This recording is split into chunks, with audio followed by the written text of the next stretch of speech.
So as you guys know, today is Tuesday. It's our sales and acquisitions discussion day.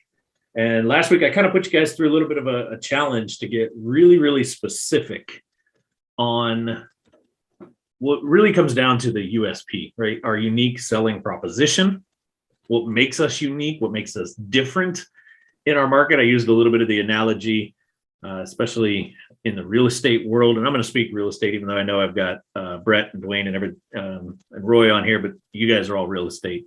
So I'm going to speak it. Doesn't matter what the industry, this is true. In the real estate world, there is no shortage of individuals focusing on real estate, whether that be real estate investors, whether that be real estate agents, right?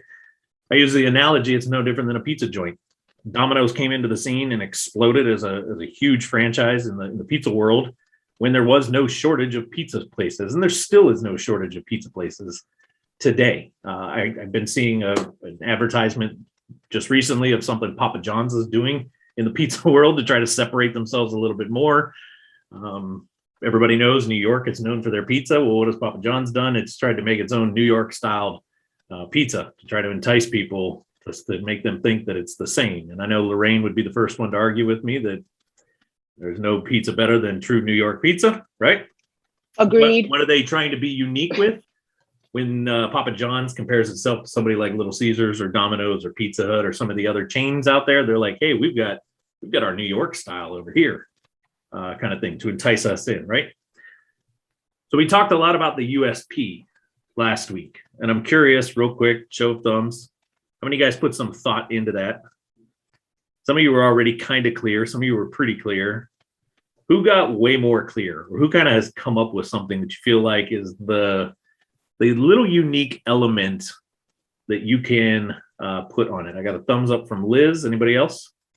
I know JP's driving. I'd have a thumbs up from him. Sophia says still thinking about it. Sal, was that a thumb? Yeah, it was. Okay. Since you're unmuted, Sal, you're going on the spot.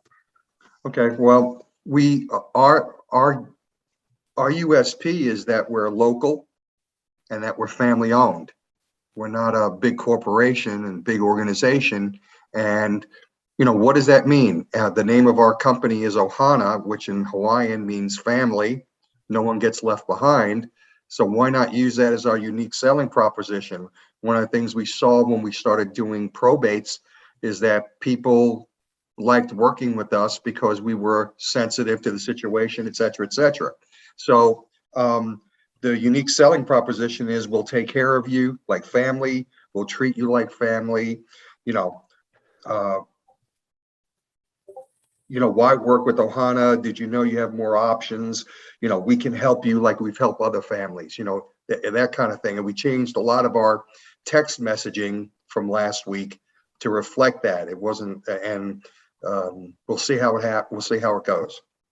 Perfect. So really playing in on that, hey, family element, right? In the Houston market, is it probably pretty crowded with a bunch of flashy, fancy, real estate entrepreneurs out there that just think the Lamborghini attracts everything or the Ferrari attracts it all.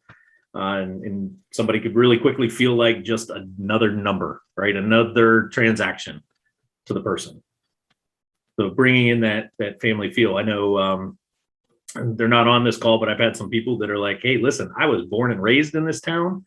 I grew up in this town. I've never left this town. I know, everybody from the mayor down kind of thing of this town as their unique element. I didn't transplant here. I'm not, just some nobody that doesn't know much. I was born at this place, is born into my blood as a unique element to themselves, or that unique selling proposition. Now, where we're going to go today into this training, and I happened to just there was some conversation that was happening in our Decine business that got me spun up and thinking of this, and I pulled this resource out to send it out to some of our sales reps and sales team over on that side, and I was like, holy crap, I got to actually bring this to you guys and do a quick little training. Because how many of you guys struggle with understanding kind of the quote, I hate the term elevator pitch, first off, because it just sounds, I don't know, to me, I don't like the word elevator pitch, but how many of you guys struggle with what the heck to actually say when you're trying to start that acquisition or start that sales element, right? We talked a lot last week that acquisitions is really sales. How many of you guys struggle with that? Like I joke about it, the proverbial cat's got my tongue, right? I know I want to say something. I don't know what to say. Or the other thing happens, I know I need to say something, so I just start talking because I don't really know what I wanted to say, but I know I need to be talking to keep this person's attention, and I just keep talking, and I keep saying things, and I keep trying to repeat myself because I don't know how long this really should be. And before you know it, you've talked them to death, right? How many of you guys experience that? Thumbs up, hands up, something like that. Yeah, I got a lot of smiles and whatnots on there, right? The art, I joke about this all the time. And I say, like, marketing is like sale, or marketing is like dating. Well, I told you last week, there's a crossover where marketing grabs the attention and sales has to pick up the slack and continue the dating process. Well, guess what? The art of acquisition and sales is really the old pickup line. It's the one-liners that get our attention. And I see Keith smiling big in the middle of my screen because either one of two things. He's had a bunch of one-liners fail, or one-liners that worked because Cat's sitting there with him, right? He got her kind of thing. But we've all experienced that, guys especially. We've thrown out the one-liners from time to time and they just don't resonate, right? In the dating world. Well, the same's true in business. We throw out a lot of one-liners sometimes and they're really dumb and cheesy and they just don't land. And it always leaves us back to, what the hell do I say? What is it that I should be saying? So the resource that I gave you guys is something that I put together for a sales training I've done for a couple other programs, and just put some stuff out there. And it's really kind of broken up. I think there's 12 total in there. Some of the most common go-to phrases. And not every phrase is used every single time. Not every style of phrase is used all the time. There's really a unique way to use each of these in different components. So we're going to go ahead and go through it. I'm going to share the screen here in a second, but I wanted to make sure you guys got the document. If you're late joining it, the link's in the chat. You can go to it, save it to your Google Drive, or download it from there. But we're going to kind of go through these, and I'm going to talk briefly about what is the saying, what's the meaning of it, and when does it make sense to use it. And these are things that I use all the time. Sometimes I don't even realize that I'm using it until it happens, and then somebody mentions something. It was like, oh yeah, that was this, right? That was this little technique here. And it's what's really made selling almost fun to me. At the beginning, this was like a big game.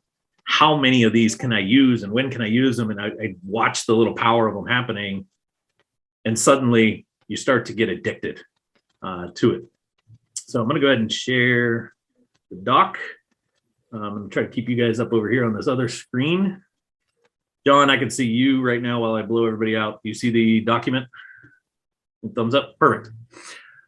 All right. So the first one that we're going to get into is this saying called, I'm not sure if it's for you, but.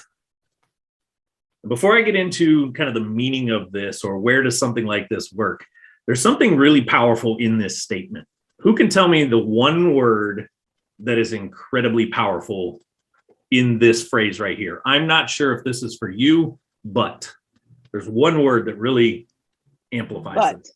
But why is that? Because it takes the pressure off the person who you're speaking to, I think. Kind of. It's a challenge to them. You're challenging them. Challenging a little bit. You're giving them an escape. Maybe, yeah, a little bit. What does the word but do? That you're thinking. It erases everything that was said in front of it. The word but erases everything that I just said, but everything I just said is getting into their subconscious for a second. But I don't want to leave it out there, Bob, to your point. I don't want to leave it in front of them that they have an out, but I want to leverage that thought process for a quick subconsciously. And I'll back up here for a quick second. Conscious brain is like a defense mechanism. It's the warrior. It's our guardian angel. Right? Why do most people slam the door on a cold door knock? Because their conscious mind, when they open the door and Bob's standing there with a big beard and he's like, hey, good afternoon. Conscious mind goes, he's trying to sell me something. I don't want anything to do with it, right? Boom, close the door. Subconsciously, though, they might have been open to what Bob was saying. But I got to get past the conscious brain. So the phrase, I'm not sure if this is for you, tells the conscious side of our brain, okay, it's a little safe. You have an out. Okay, it's a little safe. This might not be it. And then I use this word, but, and I basically erase it.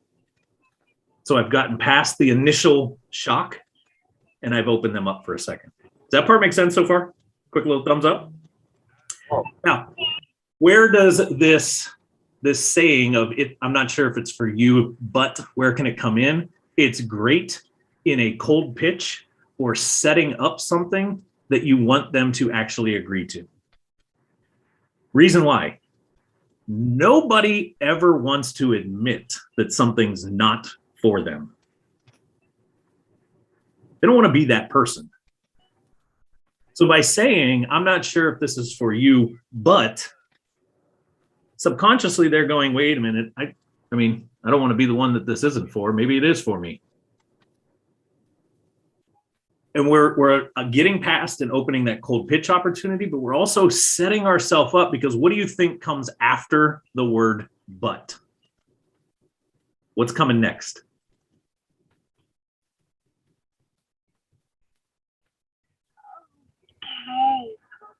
The sales pitch, Right here. whatever you're looking for. Something you want them to agree to. Hey, Bob, I don't know if this is for you, but other homeowners like you in today's market are loving our little free home evaluation thing, so they know exactly what they can get for their home if they were to sell, even if they weren't thinking about selling today. Well, even if you're not thinking about selling today, you're going to agree that, yeah, it actually would be good to know my value in case I did want to sell. Hey, John, I'm not sure if this is for you, but other individuals just like you who are looking for other ways to invest their money love getting 10, 12% returns. Would you like 10% returns? I gave them the out, I erased it, and then I dangled the one thing that I want them to agree with. And who's going to disagree to a statement like 10% returns? Who's going to disagree with the statement of, oh, no pressure, just get a home evaluation and know what my home's worth? But in the event it truly isn't for them, we set it all up. Give them the out. So some examples that I did put in here on this are right here. Hey, Steve, I'm not sure if this is for you, but you might want to take a look at this. And then whatever you're going to have them take a look at, right? Behind that. How does this work in product sales? Well, in the industry that we're in, Dwayne, Brett, Roy, right? Our product is something unique sometimes. It's new. It's not something that everybody's always heard about. Hey, I don't know if this is for you, but this might be a product that you might want to take a look at. And here's some of the things about it. Well, if it doesn't feel so scary, all I'm doing is taking a look at it, I'm more likely to put a little bit of thought into that. Mary, I understand this may not be for you, but take a few minutes and just check it out. Tell me what you think. Simple, easy, right? My real estate folks here, think about how you can embed this into some of your text campaigns that are going out. That first text that's out, I've never talked to Bob and I hit Bob. It's all messed up. Mute Gary there. Bob, I understand this may not be for you, but hey, do me a favor, take a few minutes and check this out. Go ahead and click this over here. Or hey, check this out, and then you write the rest of what you're actually trying to say. Now, this one technique, I'm not sure if this is for you, but can tie to a few others that are coming up here in a second. Everybody tracking so far? Yes? Quick thumbs up. So from there, we go to this one here. Open-minded. This is another one of my favorite ones for cold audience. I'm talking to somebody cold. Why is this one powerful? Nobody ever wants to say that they're not open-minded. Everybody tries to say, yeah, I'm open-minded, depending on the situation, right? I'm open-minded if nobody's ever going to go, no, I'm a closed-minded individual. No, I'm closed-minded. I don't really, think anything other than what is inside my blinders. Nobody would ever admit that. So by using this open-minded, we're playing on that subconscious. Yeah, I'm open-minded. And it's great for getting buy-in to something that you eventually want them to take action on. Right? Just like I don't know if this is for you, but depending on how open-minded you are, see how I'm tying two of them together? I got past them. I threw the but, I erase it. I play on the open-minded thing. Oh yeah, I'm really open-minded. So this probably will be for me. And then finishing it off. So here's an example. How open-minded are you about a solution that could save you time? Liz, I'm going to use your guys' call to action here. How open, I don't know if this is for you, Mr. or Mrs. Home Seller, but if you're open-minded about this, how would you feel about a solution that could save you $10,000 or put $10,000 back in your pocket when selling your house? And we're trying to get past the gatekeeper right there. Another one, how open-minded are you to the possibility of increasing your, in this, production? But you can change out the word production for anything. How open-minded are you on possibly increasing your kratom sales at your smoke shop? How open-minded are you about increasing your quality of products? How open-minded are you about trying XYZ? What do you think the answer I'm looking for from that person when I use this? What do you think what's the response I'm going for here? Unmute and take a guess. Well, they don't want to think that they're closed-minded. Like, oh my God, don't tell me I'm closed-minded. Like, hello, I'm open. It's like, okay, maybe I should, because I just admitted to myself I'm open-minded. So maybe I do need to take a look at it. They kind of question themselves, I think, a little bit. Like, I'm an open-minded person. Yeah. Bob, I see you're unmuted. The answer you're looking for is yes. I mean, hook, line, and sinker. Yes. Tell me more. That's interesting. Right? I'm not looking for the full buy-in. Remember, I'm trying to set up what I'm going to get them to buy into eventually. Shawn, I think so too. Just human nature. Most people are kind of, I don't want to say maybe combative is too strong of a word, but people, like to be, I don't want to say like to be challenged, but if there's something, I think the premise here is there's a challenge there, right? Like you're putting it out there and you're kind of probing them and it's like, is this, you're almost forcing them to engage, right? This is either something that you feel is going to be receptive, or you can flush them out real quick if this is someone you want to talk to that's going to engage you and receptive to, your potential proposition, or, if this is someone that's just, totally not interested or doesn't speak your language. Absolutely. Who's ever been on, Sarah, I saw you unmute before I go down a track. I just really like what I wrote down. I just wrote down like open-minded, you're opening the door. It really just opens the door for that conversation. 100%. How many of you guys have ever been on any of my trainings, or some of you guys that knew me from the past days of that other education company? Have you ever heard me teach or talk about what's called stimulus and response? If I sat here right now and smiled, I want you guys to try not to smile.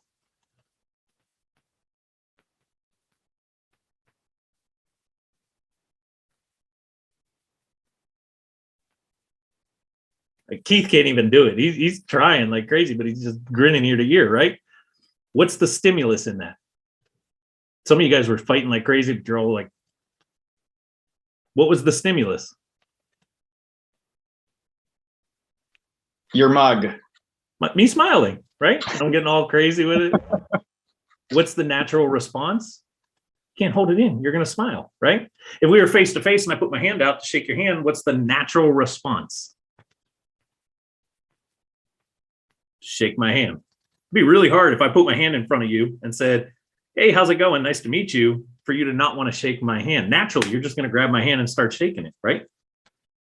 Stimulus is and response, when we understand this, what I put out, I'm almost dictating what the response is. So to Roy's point in this one here, by saying, depending how open-minded you are, well, if you're open-minded, I don't know, if you're an open-minded individual, I'm putting the stimulus out that dictates this response back that nobody's ever going to say, no, I'm not open-minded. They're always going to say, yeah, I'm open-minded. So Sarah, I love that. You're kind of opening the door for yourself, but you're making them do it. And they don't even realize that you're doing it for them, right? In this process. So next one, when would be a good time? Too often we try to force it,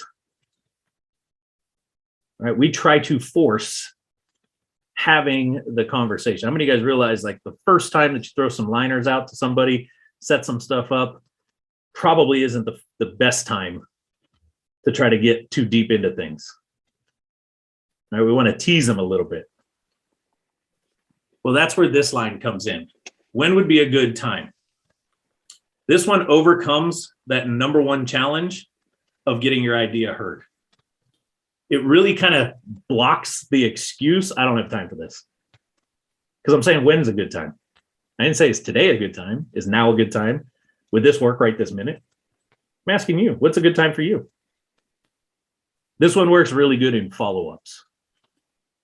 You get somebody to say, actually, yeah, I am interested in that, right? I don't know how open-minded you are, but maybe you should take some time to look at this. I'd love to swing back by and drop off some information for you. Yeah, that actually would be good. Perfect. When's a good time for you that I can come by and drop that off? When's a good time for you and I to get on a call? When's a good time for me to swing by your house and take a look? Right, we're putting the ball back to their court to let them choose. When would be a good time to get together and discuss? When is better for you to have a quick call? And then I like this, giving them two options. Mornings or evenings, today or tomorrow. I'm free from 1 to 3. Does today or Thursday work better for you? Hey, Shawn. Yeah.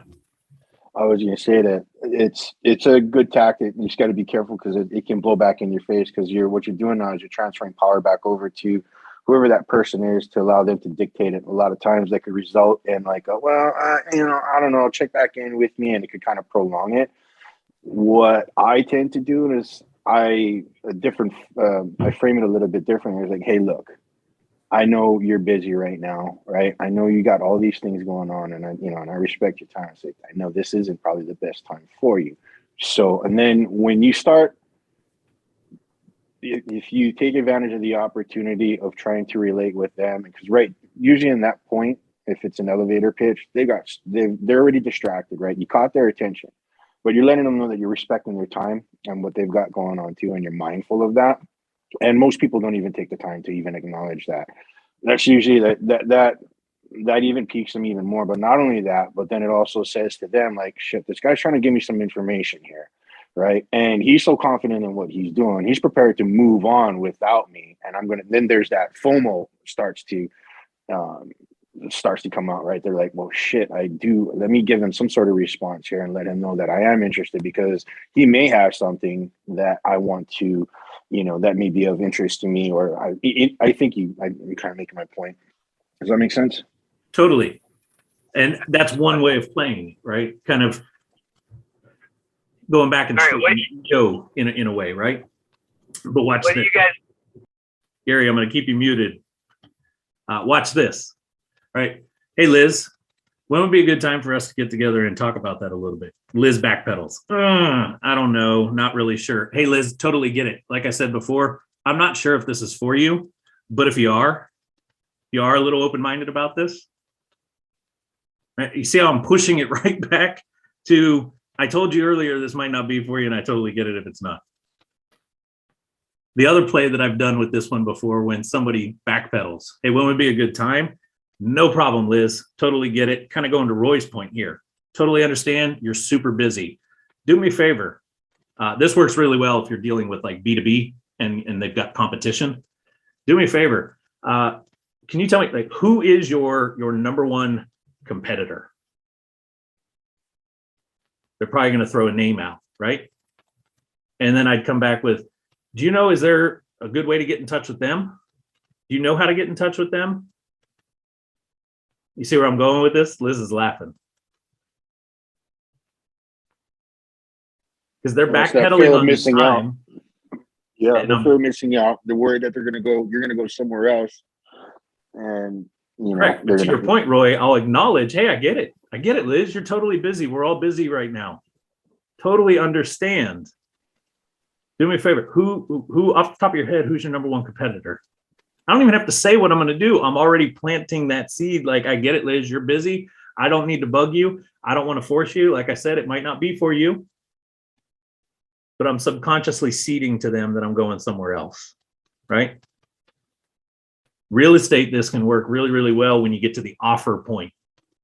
You're going to make an offer, but you're asking, hey, when would be a good time, Mr. or Mrs. Seller, to sit down and go over the offer? And they start to backpedal on you. No big deal. Totally understand, Liz. I only have the capability of doing about 3 or 4 deals at a time, of making 3 or 4 homeowners process go away pretty easily for them. Do you know anybody else that's also struggling like this? Right? I'm just seeding on the back pedal to get them to try to come back and be like, oh, you know what? A good time would actually be this. But Roy's 100% correct. You've got to watch it because you can't just throw it out without understanding how it could shift on you and where you need to go with that. You can definitely use it. You just want to fold in a layer of compassion to them, like really be empathetic to them. And it's like, I know I caught you in whatever I caught you in, right? And a lot of times they're already going to disclose, hey, I'm busy taking care of my kid right now, or I got this delivery guy showing up, or I got this other agent that's supposed to be showing up, and blah, blah, blah, blah. And it's like, exactly. It's like, look, I don't want to stop you from making money, right? Or whatever that case. And then you can go into whatever I hate using the words pitch because I generally do things off the cuff and I kind of bespoke my conversation and then I guide it based upon, the information that they end up disclosing. So the idea is for me, it's getting them to engage. And then once I find a couple of keywords that are signals for me, then I'll attack those signals. Once they understand that, hey, you interrupted me, but you're being really civil about this. Most people are so aggressive, they're just trying to shove something down your throat and then they get verbal diarrhea and marbles in their mouth and the whole nine. Then you shot your load and you just wasted an opportunity. Right. So, you go in there and you stick them and then you tell them, hey, I'm going to kind of walk you through this. And then it's like, look, this may or may not be for you, but you're obviously we've made this connection, however you got to them, right? Whether it's a lead or whatnot, obviously you're in the market, right? And I just, want to see if this is going to be a good fit for you. And it's only going to take whatever the time frame. I'm not in your guys' industry. So anyways, that's all I wanted to share there. Totally. Now, this next one, I'm guessing you haven't gotten around to it. How many of you guys have ever had somebody say, yeah, send me something over, I'll take a look at it, and then they go cold on you? It's like they ghost you almost, right? Never happens. Right? Nobody's ever had that happen, please, right? It happens all the time. So when you go to do your first follow-up back on that, just assume that they haven't even looked. Because the other thing that happens is we follow up with them and they're like, oh, I've been so busy. I haven't had any time to get around to it. Just assume it. And that's what this one's saying is it's a quick one-liner. It's like, hey, Liz, and I'm just picking on Liz. You're dead smacking my screen, Liz and Sarah. So I'll pick on Sarah here for a second. Sarah, I'm guessing you haven't gotten around to checking out the details that I sent over the other day about REI Toolbox and how we're going to help you grow your leads for your real estate business. And then I can go into some other stuff because you're going to start reading that or I get you on the phone. Hey, Sarah, it's Shawn with REI Toolbox. I'm probably taking a guess here, but you haven't had enough time to look everything over that I sent, or you haven't gotten around to doing any of that. If you didn't do it, you're going to admit it right away, right? Or you're going to backpedal. No. I did. I didn't get a chance to shoot you a message back, but I took a look at that stuff. And meanwhile, what are you trying to do? You're trying to look it up. Right? You're trying to look at it. Because again, nobody wants to admit that they didn't do something, kind of what they said that they were. They don't want to say that they didn't own up to their word. So this helps eliminate the fear that you guys, right? The fear that you have that they didn't do what they said they were going to do. It also pushes the feeling of failure back to them. They'll try to disguise that, but they're going to feel like they failed, and nobody likes that feeling, right? Which is going to 100%. Which is typically going to open up the conversation that you've been wanting to have, because they feel like they failed you already. They're going to be more willing to just get into the conversation to try to feel better about themselves. And then You you already can know it's compound that.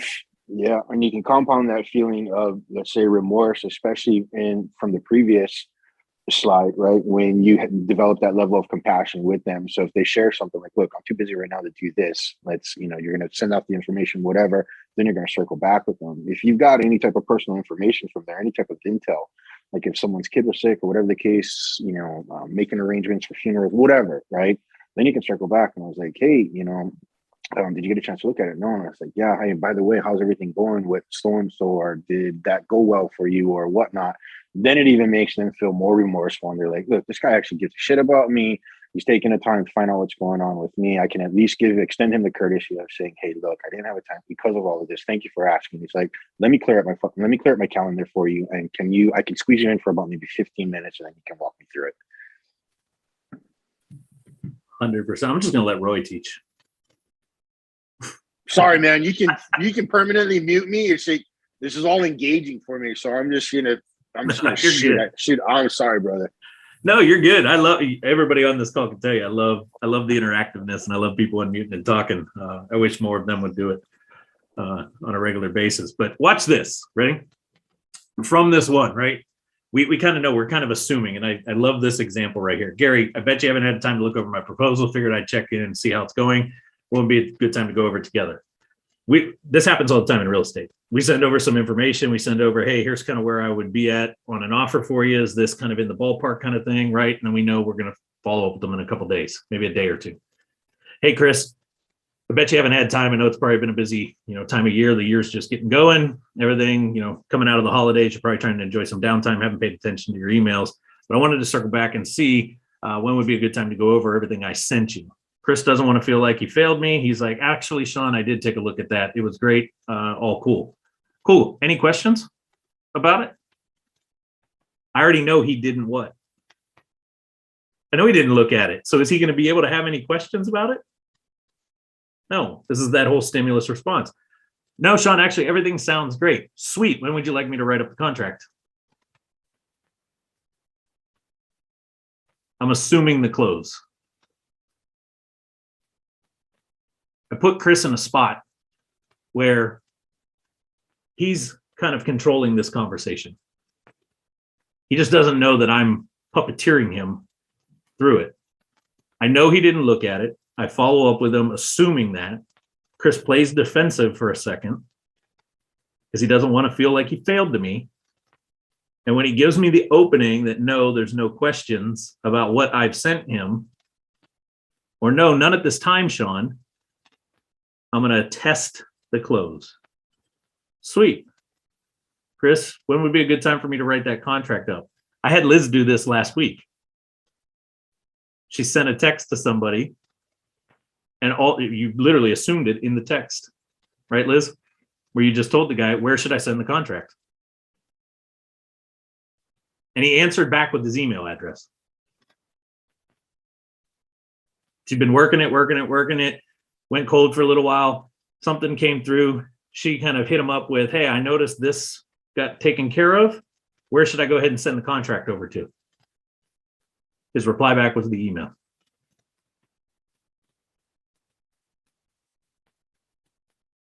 So even mixing some of these in and knowing that you can set up the close test. Now, if Chris isn't ready to completely close at that point, that's where the questions are going to come out, or that's where the honesty would come out. Chris would be like, you know what, Shawn? Actually didn't get a chance to look fully into that, or I'm still looking into, I started to look at it, but right, he's going to try to play like there's still, I need a little bit more time, right? And then we can maybe move to another step from there. This one here, I forget who I was on a call with the other day. I think Keith, this was you and Kat noticed my one email with 3 choices, right? I was using this type of line in a marketing email is all. I just kind of changed the strategy behind it, but you have 3 options is the line. Remember, people hate to be forced. They want to feel like they're in control. So when we put one thing in front of them, they're being forced into choosing a yes or no to that one thing. But if I give somebody choices, they feel like they got the better end of the deal. My real estate folks, if you're doing 3 offers to a person or 2 offers to a person, you're more likely to convert it than just one number. You're fine with them selecting any one of the 3 options. And this, the line is you have 3 options, but you could really easily put an X right here. You have X options. The way I see it, Sarah, you have 2 things that you can choose. Keith, given your situation, the way I can kind of help you out, I got one of 3 or 4 ways that we can do this. Chris, based on what I'm seeing, you really got 2 ways. One of them standing out as the primary. I'm setting it up with, you've got some options here. This is really good when you're closing the sale or even kind of getting into that final piece to move to the close. Okay. You want to go to Maui or you want to go to Kauai? Either way, you're going to Hawaii. Basically, yes. Right. In real estate, a lot of times it's like, hey, Mr. or Mrs. Homeowner, got 3 different options here for you. Got a cash offer for you.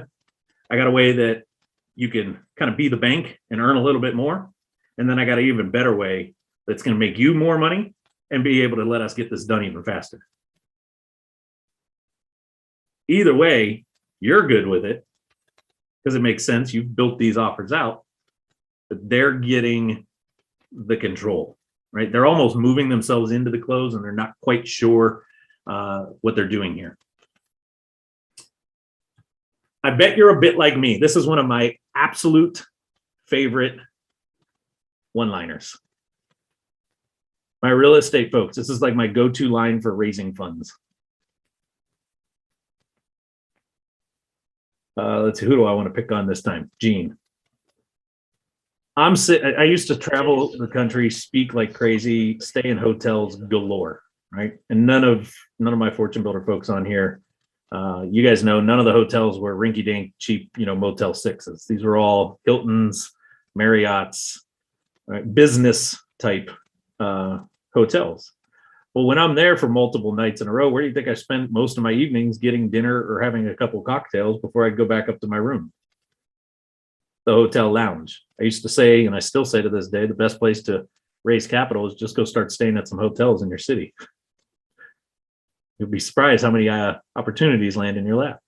But I'd be sitting there and I'd get into small conversation and somebody would eventually ask the famous business to business question. And that is, what do you do? What do you do? Why are you here? Right? You're not from here. What do you do that's got you here? And I would always come out with this type of line right here. Well, if you're anything like me, or I bet you're a lot like me, or like a lot of individuals who are like me,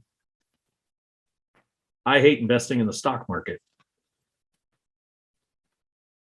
So I actually help individuals like me who don't like to play the stock game see double-digit returns on their investments.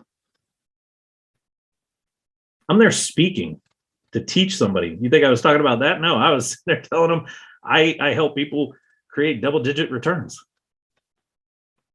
Why? Because I was always looking for money for my deals.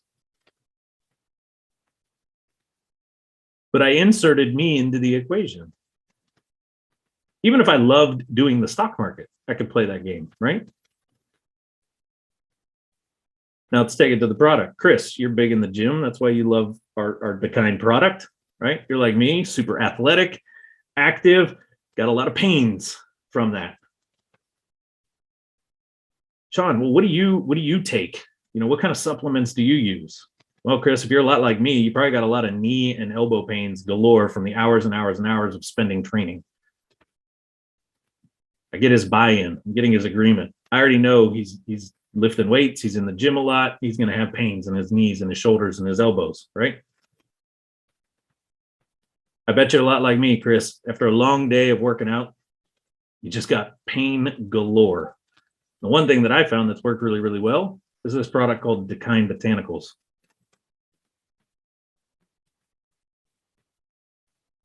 Sound familiar, Chris? I think it's the conversation you and I had when I introduced it to you, right? Yeah, I bought a bottle literally that day. Yeah, I need a sample of that too. As an athlete, I that's what I love about our product is I have back pains galore. Well, I take some Decine. I'm good. I feel good. I like it. It's natural, right? So this line, I bet you're a bit like me, or if you're anything like me, or individuals like me. If you've ever been in front of in one of my rooms, like in my actual classes during my introduction, I used to say that line all the time. You guys, a lot like me, I always brought myself down to make even, right? Even though I was on the stage in front, I don't want to make that separation where, well, he's way different because he's up there, whereas we're down here still trying to learn. No, I bring everybody to the same level. All of you like me, we're just trying to accelerate our business. All of you like me, probably trying to find every day a way to increase revenue. Bring commonality, bring people together, right? This is really good to use before you're about to make a true statement that you want them to believe is true. I think we got into this talk last week with Lorraine around in her industry. There's a lot of people that don't believe what she does is actually legal, legitimate, or possible, right? So even though it's a true statement, or it's a 100% legal and legitimate thing that she does with buying paper, buying notes, there's people that don't believe it. Well, this type of a setup could help kill that objection a little bit and get them to start to buy in on the statement. So some examples here for you. Alan, I bet you're a lot like me. You can't stand dealing with online marketing for your business. And you want it to just be handled without you needing to do anything for it. Some of you guys have actually used a very similar line like that. All right. I get it. You're a lot like me. Real estate investors, we only care about analyzing deals and making offers. We don't have time for all this digital marketing stuff. I'll get a buy-in every time I say something like that. Because very few real estate investors want to be doing all the digital marketing. Beth, I get it. You're a lot like me. Trying to write this ad copy is so frustrating. Don't worry. This is another like top of my list. If I had to say there's 3 or 4, this would be in that top 3 or 4 of all of these. I love it because it gives people the empowerment or that are fearful, kind of like fearful. We're almost instilling confidence back into it or back into them, right? We're kind of taking away some of the pressure. He's not on, so I'll use him because he's not on right now to kind of get defensive on me. But who was on the call a couple weeks ago, or who saw the Facebook chat in the group with Charlie about coming to Unleash Your Inner Lion? And he got like super nervous and super scared after you registered. And myself and a couple others, we immediately were like, hey, don't worry about it. It's all good, right? Dr. Andrea got in there and said something like, chill out, man. Don't worry. It's not that bad. It immediately instilled confidence back into him, right? Because fear can overwhelm the body really quickly. It can overwhelm the mind. And a fast way to shut out the fear in sales is to just tell somebody, don't worry about it. I can use don't worry about it tied back to this one up here. I'm guessing you haven't gotten around to it, right? Chris admits, actually, I haven't. Cool, Chris. Don't worry about it. Well, it's powerful, and then when you're compassionate about it too, and then it gives them a door to kind of cross over that. If they can cross over that threshold, and you can get them to share, what I like to do is throw it back on them and be like, what are your triggers? Like, obviously, I may not be the only person that you're talking to, whatever the case may be, but there's stuff that upsets you, or there's these triggers, right? Things that turn you off or whatnot. If you throw that question out at them, or you frame it so that it falls in line with your narrative and your, within your industry, you'd be surprised how many people are just like, they're so built up with all this crap. And they're like, oh, okay, you want to know? And then they'll just be like, raw, here's all the shit that I don't like. And you're like, cool. When I was involved in a startup a while back that had to deal with handling clients that were coming into Vegas for a casino host, right? These guys would, they would come to us and they're like, look, we're trying to do some things, da da da da da. And I was like, all right, when's the last time you've been to Vegas? And they'd be like, it was a few months ago or a few years ago or whatever. I was like, all right, walk me through what you guys were doing, or how'd the program go? And I was like, this is all the things we did. And I was like, all right, did you like any of this? Tell me what you liked and tell me what you didn't like.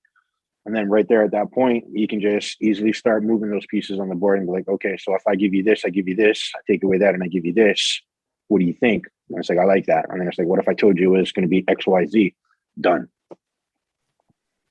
Absolutely. This one right here, when you guys have your workbook out, or if you print it off or something, or start, this is like one of my go-tos, right? That don't worry, no big deal, hey, no problem. And there's a couple ways that you can say that. Don't worry about it, Gene. You didn't have any time to take a look at it? No big deal. Now we hit this one too.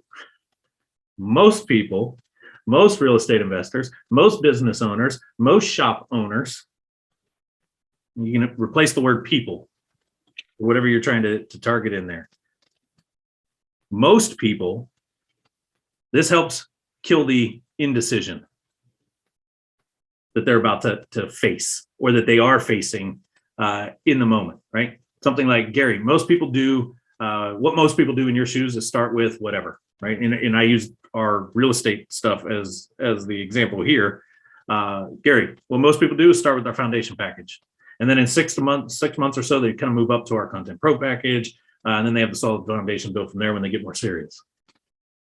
Taking the pressure off. Don't worry, we'll get you started today. Right? And this is what most people do. They get started and then they kind of do this, this, and this. And I'm kind of guiding them through where I want them to go. No big deal. Shawn, you know which one I like too is, you let me worry about that. You can throw it at the end of this right here.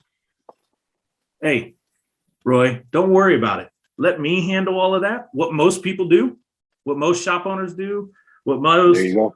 Insert, right? Perfect. Hey, Chris, Sal, don't worry about not getting any of that stuff done with your accelerator upgrade. We got it handled for you. What most people are doing right now is just focusing on driving more traffic to the website. Well, that's like literally the conversation we had about an hour ago. But I just changed a little language to use it in these scenarios here. Good news. How many of you guys are starting to pick up on some of the like subtle keywords that are being used? The good news. Everybody loves good news, right? Upside. Hey, Roy, don't worry about it. Let us handle that. What most people are doing, and the good news is, you can do this right now. Kathy, the good news is most people are in the same boat, and we've helped them become whatever. Hey, Mr. and Mrs. Seller, don't worry about it. I know you didn't get a chance to look it all over. The good news is we've helped a lot of other individuals just like you. Good news is, if you're a lot like me, when I was going through this situation, if this is actually a true statement, right? The good news is, if you're a lot like me, when I was going through this situation, I didn't know what to do either. The even better news to you is, unlike me, I had to go and figure it out all by myself. You've got us. Tying some of these together, right? Now, what happens next? Where do you think this comes out? I'm gonna quiz you guys here for a second. Where do you think I'd throw this type of a line? What happens next?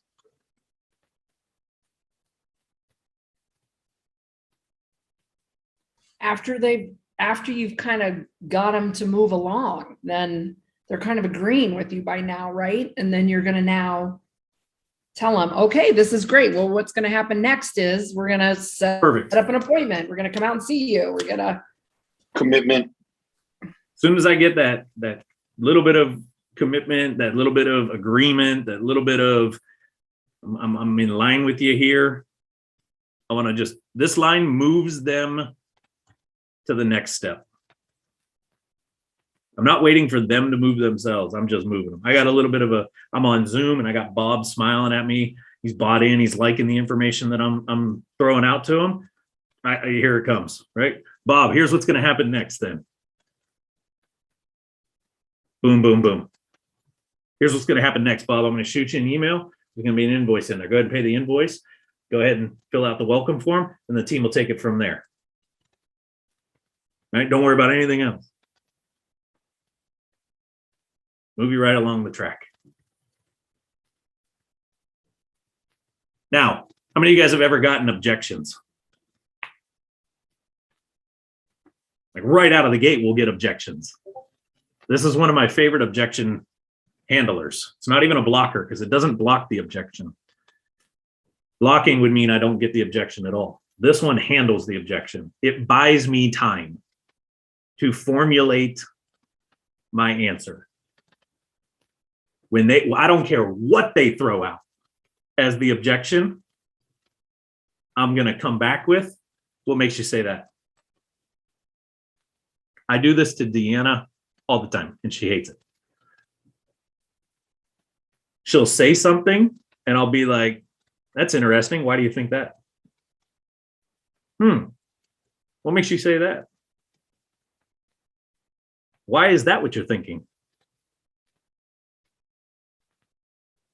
This one will buy you a lot of time. It also uncovers the true objection. Because it's like the game of hot potato.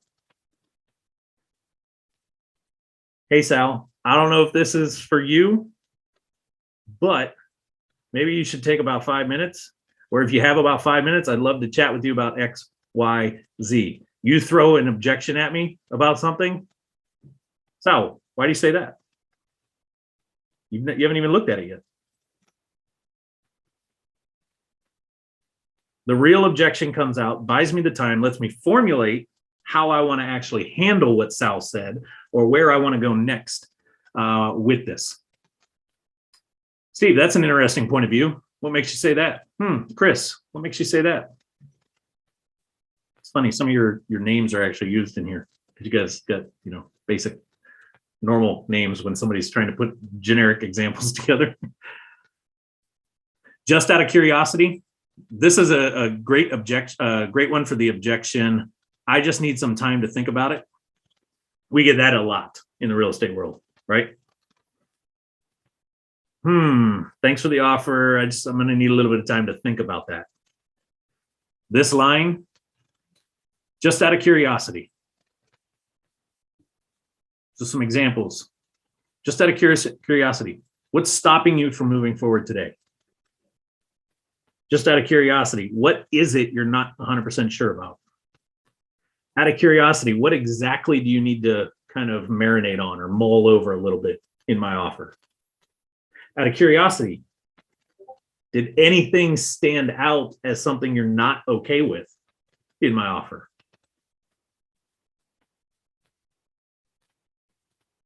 The key after it, the awkward silence. This is where most people go rogue. Well, Bob, out of curiosity, if we were able to change the terms and adjust it and bring the price up a little bit, would you be ready to do it today? You see how I just like killed all my authority. I went into beggar mode. Instead of letting Bob come back and tell me, hey, Bob, out of curiosity, what didn't you like about the offer?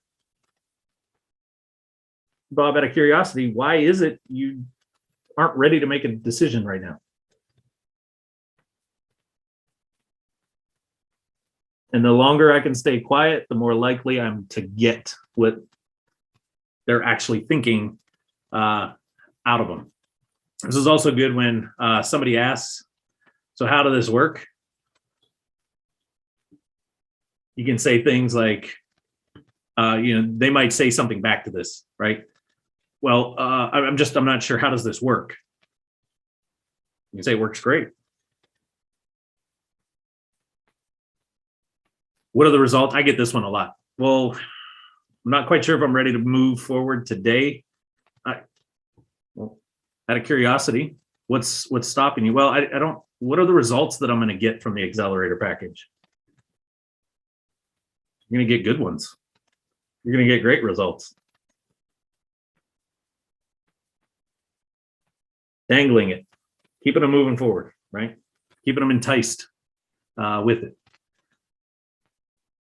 And that's what's on the document. I got a lot more under my tool belt, but I'm going to actually stop sharing the screen for a second. I want to open it up to you guys for questions or thoughts or something that you want a little bit of clarity on. And if nobody's got that, I'm curious, like, what was your favorite one out of there? So who's got what? By the way, that was another one right there. Shawn, the biggest thing I think most people who don't have the experience in sales are the objections. And what you said about saying, well, what makes you think that? Those are really important things. The other thing we used to use is a reflective statement. So we used to, if someone would say something, say, now, okay, so let me understand what you're saying. You're saying you don't want to do this because of X, Y, Z. Is that correct? That does two things, like you were talking about, Shawn. It clarifies what the issue is, but it's giving you time to think about what you have to say. 100%. That's what the reflective style, that's what what makes you say that? I like the objection ones. It's funny. Kathleen just got a text from a realtor that she reached out to set up an MLS offering system in Ocala, which is a little bit bigger of a market here. Took her a couple days. At first, she was totally on board, like super warm lead.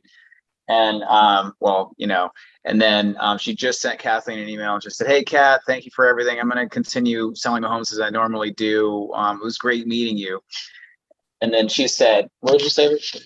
I told her, I said, I completely understand. It was a pleasure talking to you. I completely understand. May I ask why? Or no, may I ask why is what I left it at. Yeah, I like, yeah, this one right here, just out of curiosity. That's nice. That's neutral. Yeah, and I'm brand new to sales. She's all in sales. I laugh at everything you say, man, because I had zero game when I was single. Because I was the dude. I just we had zero game when we met. I just walk up to a chick in the bar and just get straight to the point.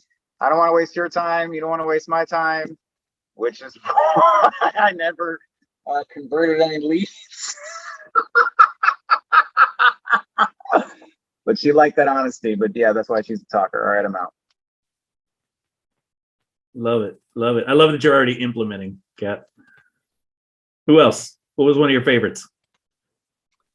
I just wanted to add that, first of all those techniques are super useful, especially as you get fluent with them and you can use them in the appropriate situations. But a big key in my sales edification was the use of the awkward silence, like you brought up at the last minute there. It's so easy to try to fill that. Sometimes you oversell yourself, sometimes you undercut yourself. And to be comfortable in that awkward silence and put the onus on them to fulfill the thought is super powerful. Absolutely. How many of you guys know I do awkward silence quite frequently with you? And what does it normally elicit? All of these with you. And now I'm like, oh, yeah, all the time. Well, and they're only all the time because they become second nature language. Mm-hmm. Right. Well, and I can see us changing. I mean, just at the beginning, I already see all the messages, and I see Marie was on and then had to get off. But the messages were going to change, and it's going to be for somebody that's we want to try to buy their house versus somebody that's already selling it because it's a FISBO or something. I already see the two messages that we're going to change right off the bat. Got it. I was looking for something. One thing I would add while Sean's looking for that is that these type of techniques only work if you use them all the time, not just when you're on, but when your family and everything else. And that's not trying to sell anybody. When my kids, you can ask them, when they were growing up and I'd say, could you please take out the trash? No. I'd say, okay, so let me understand this. You live in this house free, and I'm asking you to take 2 minutes to take the trash out. Is that what I'm hearing? And they would look at me and they'd tilt their head and they'd roll their eyes, say, all right. So you have to practice these things all the time with everybody. Otherwise, they will not become natural, like Shawn said. Do me a favor, somebody in chat, change this back to everyone. Click this link and tell me if you guys get. I don't have this live anymore. You should land on a page that looks like this.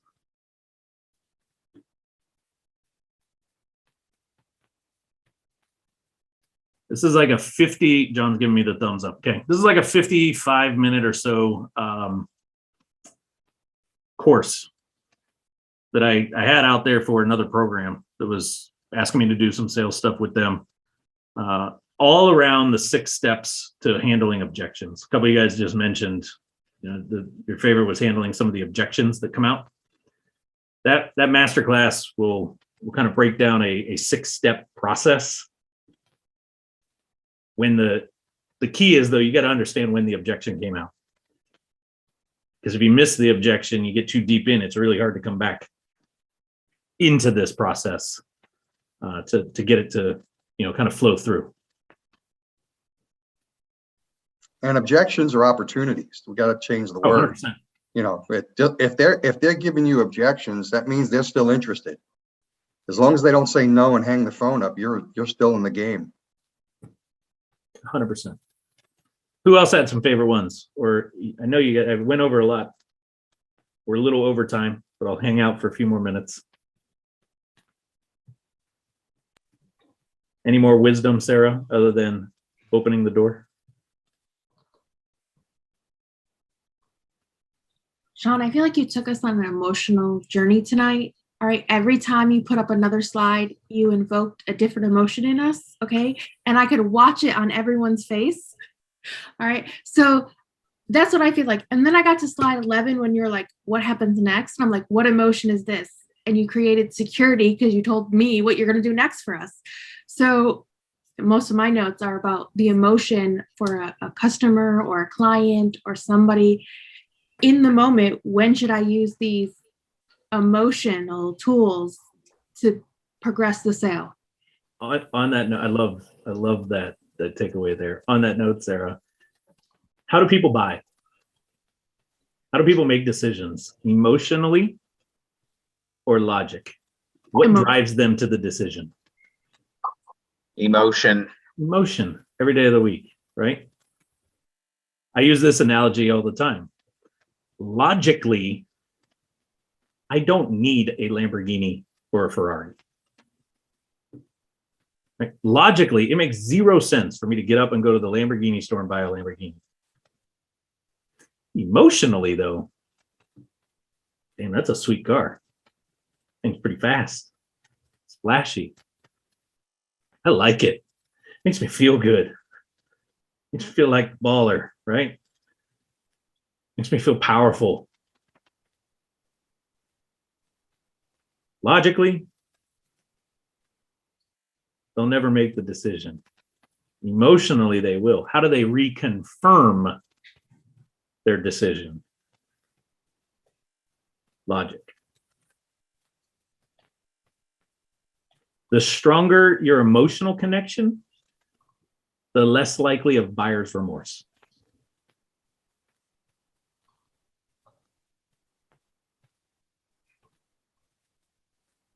Logically, your home sellers have 0 reason to choose you.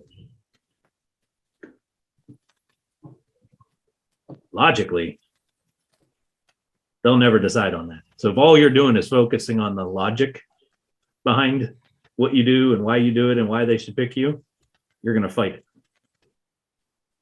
Create the emotional connection. That's why a couple of those lines that I love are like, hey, don't worry about it. I got it. Ain't no big deal. We'll take care of that. And I don't know if this is for you, but in the event it is, let's discuss it a little bit. You open to discussing that? I got something really crazy for you, Sarah, but if you're open-minded, I'd love to talk to you a little bit about it. I'm making you feel safe before I bring you in, right? So Shawn, a lot of this stuff is really, really good.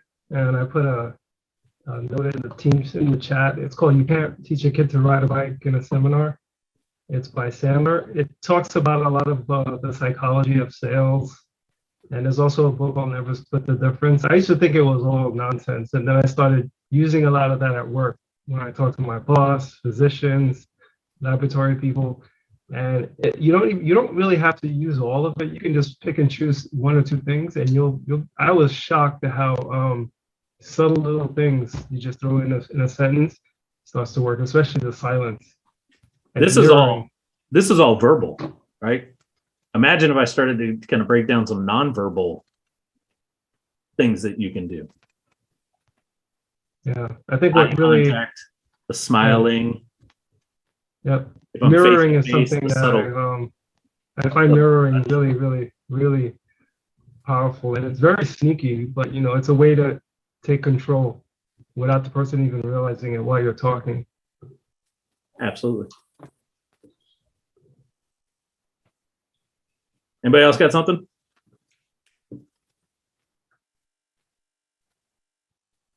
No? Sweet. Gonna happen next is I'm gonna hit the end button. And you're gonna be left back to the world by yourself with no way of asking us questions. I know. I gotta go. Thank you. It was great. I'm excited for our messages tomorrow. Shawn, can you hang a quick sec after everybody goes? Oh, you want everybody gone? No, everyone doesn't have to leave. They don't have to stay though. Hold on one second. Since we're ending, let me go ahead and end the recording.